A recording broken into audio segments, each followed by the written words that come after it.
नमस्कार मित्रों, मैं हूं डॉक्टर हरिनिवास। चैनल का नाम है संस्कृत साहित्य एवं संस्कृति। महाभारत की श्रेष्ठ कथाओं में आपका स्वागत है। अष्टावक्र मुनि की कथा चल रही है।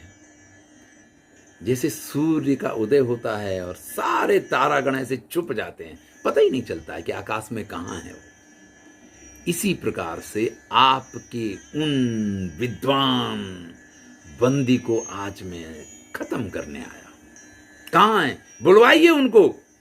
तब राजा कहता है, नासंस से वंदिनम वै विजेतुम अभिज्ञायतुम वाक्य बालम परस्य विज्ञात वीर्य ही शक्यमेवं प्रवक्तुम दृष्टश्चासु ब्राह्मणैर्वेदशीलै। अरे बालक, इस प्रकार की बात नहीं कर सकते हो। आपने अभी अपने विपक्षी को जाना ही नहीं है, आप उसको जानते ही नहीं हो। आप उसकी वाणी की शक्ति को, आप उनके ज्ञान की शक्ति को, आप कुछ नहीं जानते हो। आप इस प्रकार की बात नहीं कर सकते हो। बहुत सारे बड़े बड़े विद्वान ब्राह्मण जो है ना, वो उनकी शक्ति को देख चुके हैं।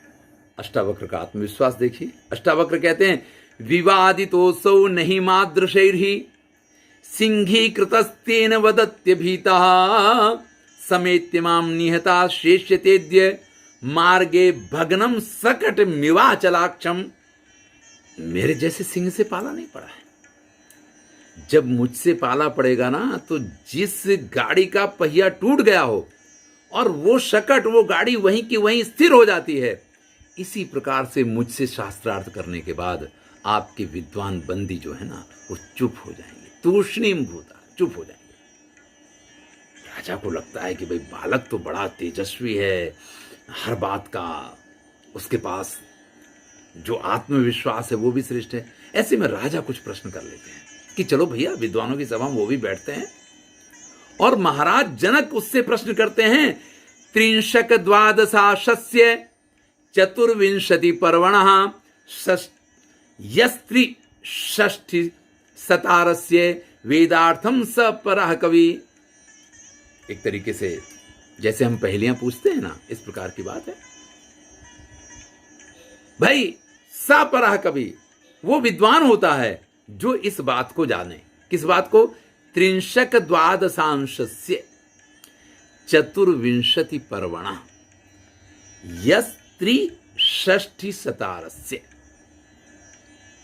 तो अष्टावक्र कहते, चतुर्विंशति पर्वत्वाम षणनाभि द्वादश प्रधि तत त्रिषष्टि शतारम वा चक्रम पातुम सदा गति।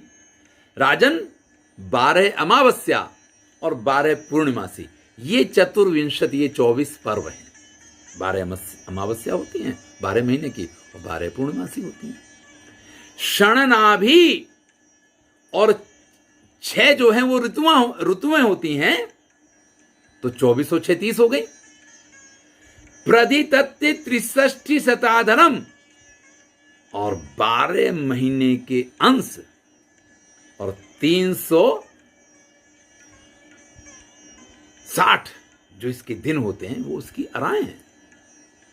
और ये चक्र हमेशा घूमता रहता है। पातु सदागति, ये चक्र आपकी रक्षा करे। यानी जो प्रश्न महाराज जनक ने किया था, उस प्रश्न का जवाब भी दिया। और ये तो काल की समय की बात है, वो काल, वो समय स्वयं आपकी रक्षा करे। राजा को इस प्रश्न का जवाब तो बहुत अच्छा मिल गया। फिर राजा एक प्रश्न पूछते हैं, वड़वे इव संयुक्ते शेनपाते दिवौकसाम कस्तयोर गर्भमाधत्ते गर्भम सुसुवस्तुश्चकम। भाई, 2 घोड़ियों की भांति जो संयुक्त रहता है, बाज पक्षी की भांति हठात गिरने वाले हैं, उन दोनों के गर्भ को देवताओं में से कौन धारण करता है? प्रश्न क्या?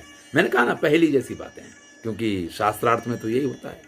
तो अष्टावक्र कहते हैं, मास्म तेते ग्रहे राजन छात्रवाणामपि ध्रुवम वातसारथिरागंता गर्भम सुसुवतुश्चतम।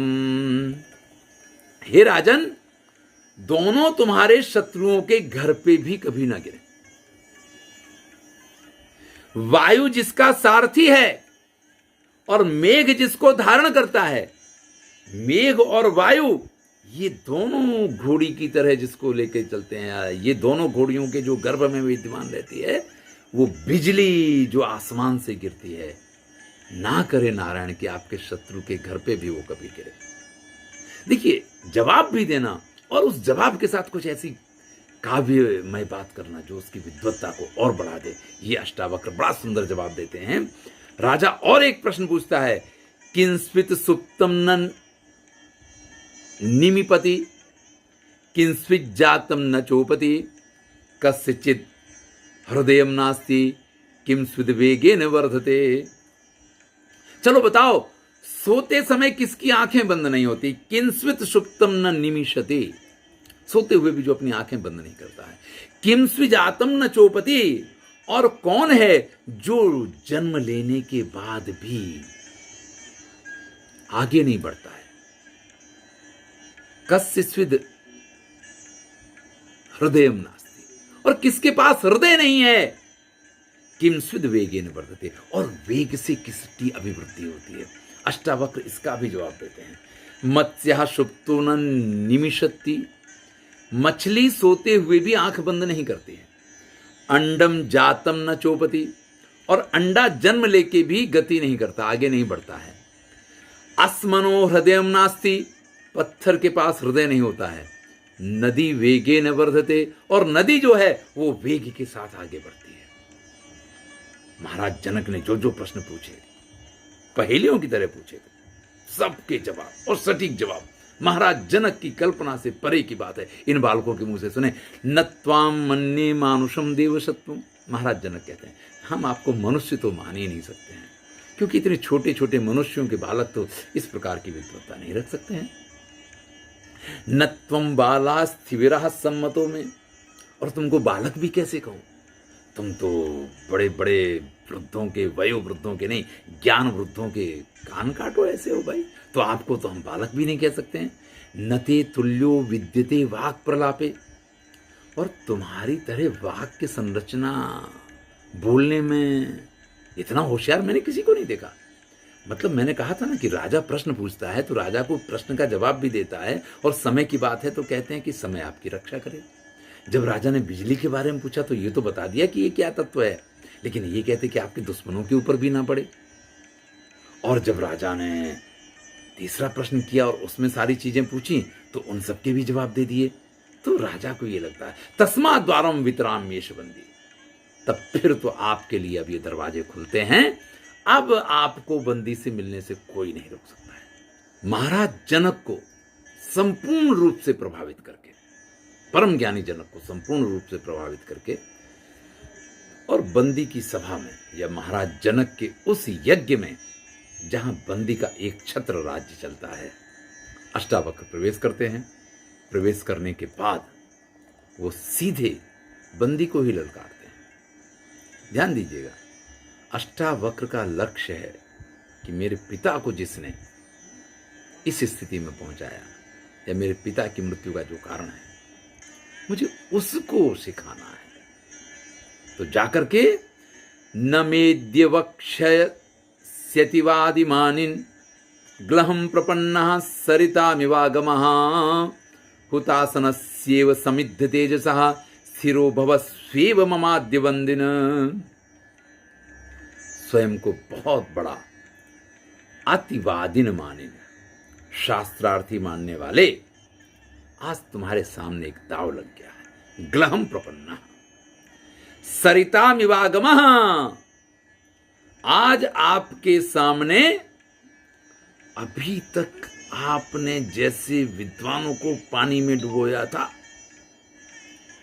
वो आज आपका दिन आ गया है। देखिए, जब आप कहीं किसी के पास जाते हैं, अगर आप शास्त्रार्थ करने जा रहे हैं, अगर आप किसी के ऊपर प्रभाव डालने जा रहे हैं, तो सबसे पहले आपको इतने प्रभावशाली ढंग से अपनी प्रस्तुति करनी चाहिए कि सामने वाले का कॉन्फिडेंस हिल जाए।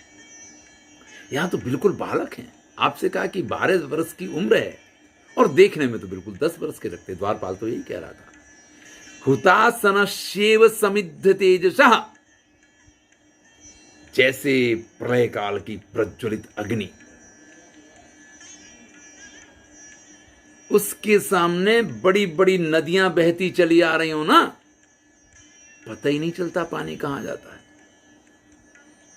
स्थिरो भवस्वेह ममाद्य बंदिन, आज मेरे सामने आपकी वही स्थिति होने वाली है। इतने कॉन्फिडेंस के साथ अष्टावक्र उनको ललकारते हैं। बंदी कहते हैं, व्याघ्रम शयानम प्रतिमा प्रबोधय आसी विषम श्रिक्णी लेलिहानम पदाहतश्ये शिरोभिहत्य नादष्टो वही मोक्ष से तन्निबोधा।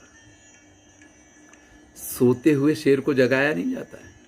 बंदी अष्टावक्र से कह रहे हैं, भाई सोते हुए शेर को मत जगाओ, अत्यंत विषधर सर्प हूं मैं, मेरे सिर पे फण मार के, मेरे सिर को कुचल के तुम ये नहीं सोच सकते हो कि बिना डसे मैं तुमको छोड़ दूंगा। देखिए यही चीज यहां पे आकर के मुझे बहुत ज्यादा,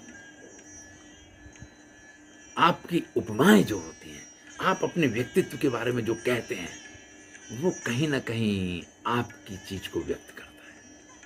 अगर आप ये कहते हैं कि आप सर्प की तरह खतरनाक हैं, अगर आप कहते हैं आप व्याघ्र की तरह खतरनाक हैं, इसका मतलब आप हिंसक हैं। और एक विद्वान हिंसक नहीं होना चाहिए। विद्वान जो है, शास्त्रवेत्ता जो है, वो हिंसक नहीं होना चाहिए, क्योंकि अगर वो हिंसक बनेगा तो समाज के लिए बहुत बड़ी हानि होने वाली है। विद्वान हिंसक नहीं हो सकता। यो वै दर्पात् संहननोपपन्नम सुदुर्बलः पर्वतमा विहन्ति तस्यैव पाणि सनखो विदीर्यते न चैव शैलस्य ही दृश्यते वृणः। ये बात कुछ अच्छी लगी मुझे। बंदी ये कह रहे हैं कि कोई व्यक्ति अत्यंत क्रोध में आकर के, सीधी भाषा में कहें कि पत्थरों के साथ अगर अपना सिर टकराए तो इससे पत्थरों का कुछ नहीं बिगड़ता है, उसका सिर फूटता है। यहां बंदी ने यह कहा कि अगर नखों से कोई पर्वत को खरोंच मारने की कोशिश करे, कोई पत्थरों को खरोंचना चाहे, तो इससे पत्थर को कुछ नहीं होता है, उसी के नाखून टूट जाते हैं। तब अष्टावक्र कहते हैं, सर्वे रागनो मैथिलस्य मैनाकस्यैव पर्वता। जैसे पर्वतों में मैनाक है, ऐसे सभी राजाओं में ये मिथिलाधिपति हैं। निकृष्ट दूता राजानो वत्सा अनडुहो यथा। जैसे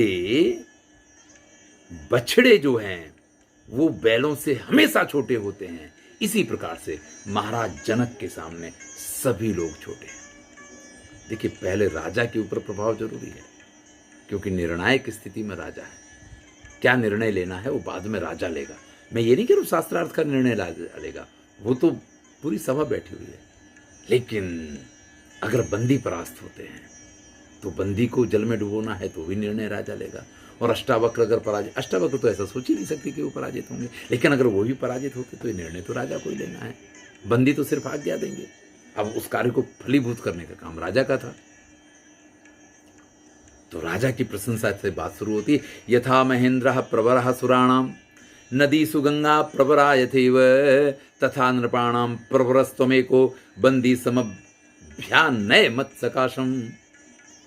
महाराज, जैसे सभी देवताओं में इंद्र श्रेष्ठ हैं, नदियों में जैसे गंगा श्रेष्ठ है, ऐसे राजाओं में आप एकमात्र श्रेष्ठ हैं।